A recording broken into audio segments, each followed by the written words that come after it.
Last week, one of the most breathtaking exchanges that I have seen in recent memory took place on the BBC.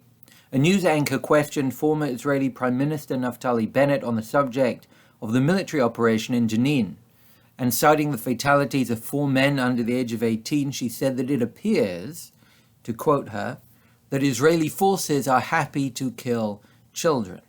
And Bennett's response, marked by calm indignation, suggested to her that she consider what it might do, or what she might do, if a teenager holding a gun pulled the trigger and threatened to kill her family.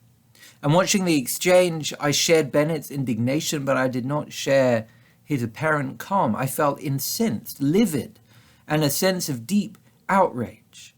Happy to kill children. How dare she speak to a people who have felt every pain in every age and every place they've ever lived and accuse their army of reveling in death? How dare she suggest that a people whose babies were thrown in the Nile, whose babies were slain by Nazis, are happy to kill anyone, let alone children? From the dawn of our civilization, we have been a people commanded to celebrate life, to sue for peace, to dream of a redeemed humanity.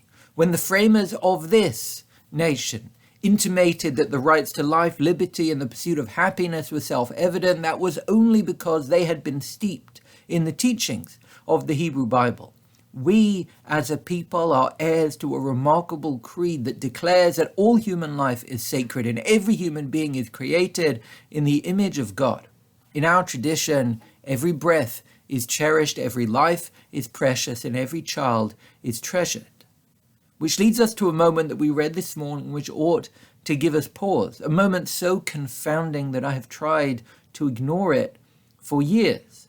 In the wake of the Midianite campaign to shame, maim, and neutralize our nation, heaven sent a message to Moshe to rally our troops. Thousands of men with Pinchas at the helm sent their felled wells, left their tents, and went to war to protect our ancestors from any more attempts to impair them. And in that quest, the speed of their success is hard to overstate, as the Midianite tribes lost 5 kings, a foreign wizard, and every man in a single convincing battle. And on their victory, our troops fired the Midianite cities and returned triumphant with tons of plunder, with captive women and children in tow.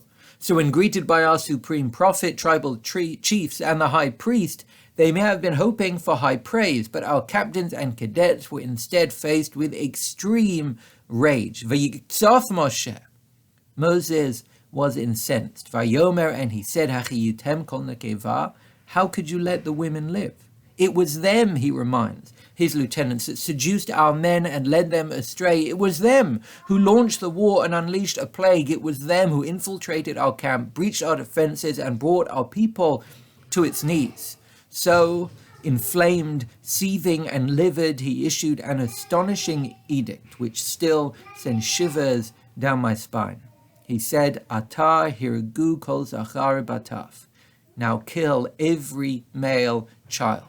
V'chol isha yodat, each and every woman who has lain with a man. Now I can understand, in the context of war, the need to deter prospective enemies by killing those responsible for an attack. But what I have struggled to understand for years and years is how Moshe could order the slaughter of children. And of course, I'm not alone. From the ancient Grecian exegete Philo Judaeus to contemporary figures including Rav Yoel ben Nun, Rav Victor Nevensal, and Rabbi Jonathan Sachs, this declaration has stunned and shaken the moral imagination of a whole range of our commentators. How could the man who only survived childhood because his mother decided to hide him while a whole generation drowned in the Nile sentence infants to death? In the words of Rav Yoel ben Nun, Hura'ah kazot nishmat lanu meza'aza'at. This decree feels unspeakable to us. Gam b'chadrei chadarim v'al mishkavenu b'leilot. It riles our minds and keeps us up at night. Was our greatest teacher, our liberator, lawgiver, and leader so upset with Midian and his men that he was happy to kill children? How could the man who spent 40 days and 40 nights in the company of God on the summit of Sinai inscribing the 6th commandment and the binding of Isaac condemn children to death? And there is a whole swathe of commentators who try to mitigate the dissonance by submitting explanations for Moshe's behavior. Rav Ovadia Sforno, the Italian grammarian, thinker, and physician, the pre-modern Jew most known for his humanism, suggests quite simply, it seems, that Moshe issued this edict to exact revenge. In his words, the infants, though totally non-culpable, were to be executed linkama, as an act of retaliation, shelo yisha'er leMidyan nin v'neched, to deny Midianites any offspring or future. Don Isaac Abarbanel, the Portuguese financier, teacher, and diplomat, looks for some strategy and suggests that Moshe could never condemn innocent children to death simply for the sake of taking revenge. For him, this is a self-evident preventative measure, one that Moshe could not believe that his captains couldn't see. In the Abarbanel's words, Af al pi shehem atak tanim, even though they are infants right now,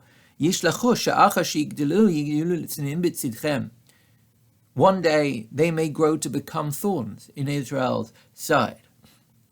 A rationale apparently ratified by Rav Shimshon Raphael Hirsch, which sounds eerily similar to the justifications for killing children given today by the extremists of Islamic State, among others, which is perhaps why so many other rabbis have taken the view that this Mosaic edict and the whole matrix of biblical military ethics writ large applied in a fundamentally different time and remains completely inapplicable today.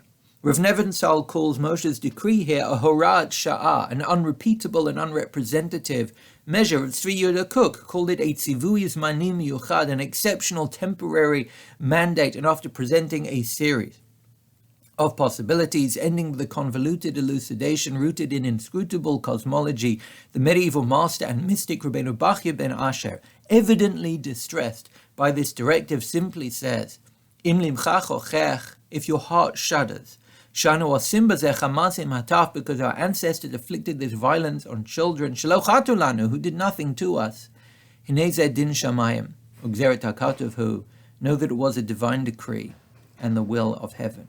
And while I empathize with the drive to write off this disquieting moment as inapplicable or inexplicable or unrepeatable and unique, I cannot help but feeling deeply unsatisfied. Our Torah is a sacred text disclosed to our ancestors at Sinai, intended to steer and guide and inspire us for all time, as we will read in 3 weeks' time in the words of Isaiah, Yavesh Chatzir, Navel Tzitz, Dvar Elokenu Yakum La'olam. The grass withers, the flower fades, but the word of God stands forever. Which is why I am so gratified to have found this week a new reading in the writings of a man most known for his opposition to novelty, the 18th century staunch anti-reformer Rabbi Moses Schreiber, the Khatam Sofer. And for him, we need to completely reread this scene. It is true that when Moshe greets the troops, he is fuming, but while we have been presuming that his fury was a response to his troops not having executed their prisoners, the Khatam Sofer reads his distress as a response to the fact that they had taken them captive at all. In the world of war, any sign of weakness puts the nation at risk. Any indication of inexperience or hesitation spurs adversaries to act. And in the ancient world, the Khatam Sofer suggests, sparing prisoners of war broadcast an image that opened the door to accusations of incompetence, infirmity, and self-doubt. To let civilians live on the battlefield was understood as mercy, but to keep them and feed them and shield them in perpetuity was seen as imbecilic, self-defeating, and absurd. It would be an invitation to every enemy on earth to rally their armies and plan an attack. So greeting the troops, Moshe now knew that he had a horrific decision to make. Was he to uphold the ideals that mold our moral imagination, sparing the innocent, shielding the weak, leaving our enemies' children to live and hopefully discover the power of love and forgiveness? Or was he to concede to the standards of the ancient Near East and kill their prisoners to prevent another enemy's attack? Vadai mitzad hadin, says the Khatam Sofer, of course, ein ra'ui laharog hataf, the children did not deserve to die. Of course, Moshe wished that he lived in a more humane and a more divine time, but he didn't. When he exited the blissful mist around Sinai, he arrived back in his sliver of history and had to make choices for the age that he faced. And for the Chatam Sofer, Zeh haya haketzev shel Moshe, this was precisely what incensed Moses. His armies had forced him into an appalling situation where, due to the culture of his day, to keep his nation safe, he needed laharog yoter mehara'ui, to kill more than necessary, to take innocent life. Nothing could have made this man who served the causes of freedom and peace less content than this heinous reality, but that was the world in which he lived. From the very start, heaven demanded that we see every human being as holy and treat every human being with dignity, but it has taken a long time for humankind to begin to imbibe those truths. So Moses and the saints of history have had to bide their time and suffer the strains of moral compromise. And we today ought to thank God every day that his legacy went on to shape history and slowly change the nature of human society, which gives us the opportunity to live his ideals in a way that he could not. And of course, we still have a long way to go. In short, we will never be truly happy until there is peace. We will never be truly happy until we are all redeemed. We will never be truly happy until every single human being, young and old, lives free. To put it simply, Moshe was not happy to kill children. We are never happy to kill children. If anyone at the BBC isn't either, it is at least in part because the truths at the heart of our teachings are at long last starting to make a mark on humanity. Shavua Tov.